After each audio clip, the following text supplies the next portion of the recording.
Bem, estamos de volta com o nosso Jornal Notícias de Mato Grosso e eu converso agora com a presidente da Comissão da Infância e Juventude da OAB e especialista em adoção, Rosarinha Bastos. Bom dia. Bom dia. Bem, vamos falar sobre as novas normas da lei agora da adoção, né, que daqui uns dias entra em vigor aí.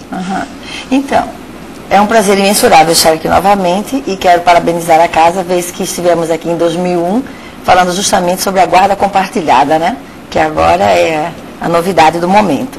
Com relação à nova lei de adoção, ela vem ratificar o artigo 226 da Constituição Federal, que diz que a família é a base da sociedade, né, dentro de um Estado. E ratifica também a questão da obrigação solidária do governo na implementação das políticas públicas na área da infância e adolescência, respeitada, né, a descentralização, né, federal, estadual e municipal. Com relação especificamente à guarda, a grande novidade é com relação às crianças que ficam em abrigo, que até então elas não tinham assim um período final. Elas entravam geralmente pequenas, mini crianças mesmo, bebês, e acontece o que vocês veem, a sociedade vê. Elas passam para a pré-adolescência e a adolescência dentro do abrigo, sem que se consiga adotá-las, vez que elas não têm o poder familiar desconstituído, né? Por falta mesmo de uma política nesse sentido. E agora, com a nova lei, o máximo que essas crianças podem permanecer no abrigo é de 2 anos.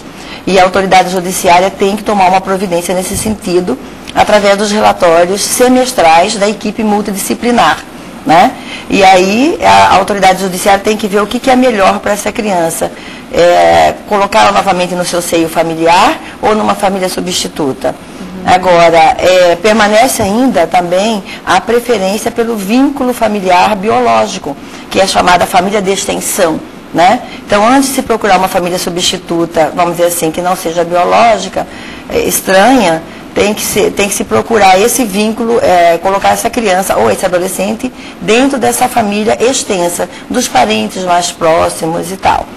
Com relação também à idade, baixou, né, que antes era a maior de 21 anos que podia adotar, agora é a maior de 18, até por conta da reforma do Código Civil, que dá a maioridade civil aos 18 anos de idade, né?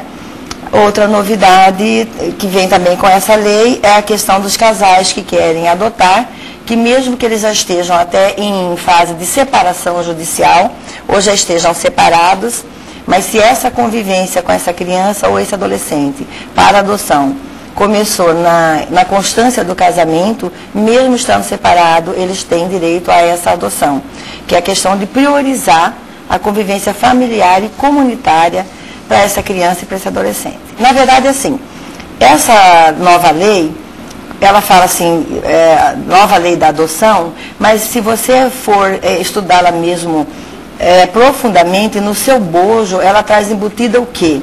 A ratificação de um direito e uma garantia fundamental que é inerente apenas à criança e ao adolescente, que já está lá no artigo 16 do Estatuto, que é direito à convivência familiar e comunitária, né? Que já foi, inclusive, tema de uma das nossas conferências municipais, estadual e federal, e que nós estamos ratificando nesta nova conferência deste ano. Outra inovação dessa lei é com relação às crianças indígenas, né, e quilombolas, que também podem passar por esse processo de colocação em família substituta, respeitada a sua divergência cultural, que nós sabemos de muitos casos de infanticídio em tribos indígenas, né?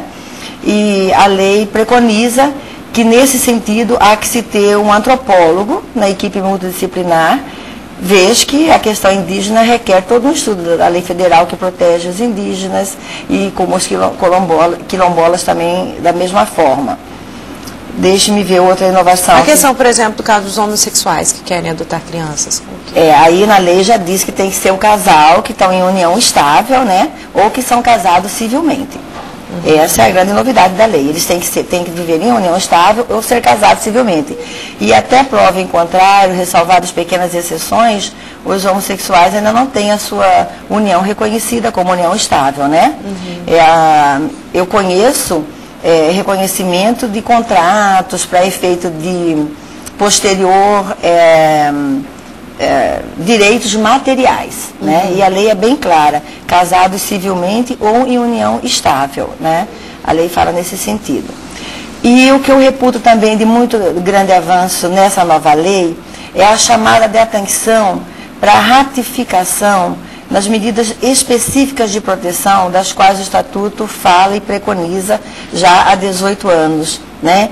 Que é a sociedade como um todo, o poder judiciário, principalmente o poder judiciário e todos os organismos que trabalham com criança e adolescente, ver essa criança e esse adolescente como sujeito de direito, né? Portador de garantias e de direitos fundamentais. A criança e o adolescente obrigatoriamente tem que ser ouvida pelo poder judiciário, o que não acontece até hoje, né? É óbvio que o adolescente, a partir dos 12 anos, ele tem que dar o seu consentimento para a guarda. Eu quero ser adotado ou eu não quero ser adotado. Isso sempre foi claro no Estatuto e está ratificado na lei. E quanto à criança, através de uma equipe multidisciplinar, né, que a gente até chama como um depoimento sem dano na esfera criminal, ela tem que ser ouvida também. Ela tem que ter direito à voz e vontade perante o judiciário. É claro que aí vai levar em conta, através da equipe multidisciplinar, né, toda a questão emocional dessa criança. Agora, doutora, nós sabemos que criança não é nenhum objeto, nenhum brinquedo para se adotar e devolver quando quer, né? Mas acontece, né? Quando uma família pode devolver, por exemplo, uma criança adotada? Olha, a adoção é irrevogável, né? Ou seja, ela é para sempre. Quando uma família resolve adotar uma criança, ela tem que ter pleno conhecimento, até através da equipe multidisciplinar, e nesse sentido aqui o nosso Estado é muito competente, através da SEJA, né? De orientar esses pais. Agora, nós temos casos, né? A mídia mesmo colocou isso outro dia em evidência, de pais que devolveram. Inclusive, eles eles devem ser penalizados, né? Porque o dano emocional para a vida dessa criança, desse adolescente, é muito grave. Já foi, né? Já passou por uma situação, entre aspas, rejeitado, né?